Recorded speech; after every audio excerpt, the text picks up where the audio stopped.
ভালো রিভিউ হয়নি, হলটাই দেখনি এবার তো দেখনি। গুড ইভিনিং বন্ধুরা, এখন আমরা মেনকা হলের ভেতরে। অনেক যুদ্ধ করে ঢোকা হয়েছে, বাইরে গরম, ভেতরে এসে আর এই দেখো কোনো আগের বই শেষ হয়নি, আগের বইয়ের নাম উঠছে, আমাদেরকে ঢুকিয়ে দিয়েছে। আর এই যে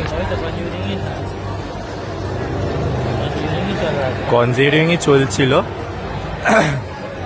ওই যে আগের শো এটা কনজিউরিং। আমরা এখন বসে আছি এই যে আমাদের রো, একদম সামনের সিট নিচে যাতে শান্তিতে দেখতে পাই।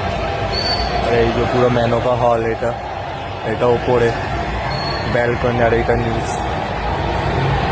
আস্তে আস্তে পুরো হাউসফুল হচ্ছে, আজকে সানডে যেহেতু ওই জন্য। আমি এই হলে জোরাসিক ওয়ার্ল্ড দেখেছিলাম, যে ফলিন কিংডম, সেই যে বসে আছি আমরা।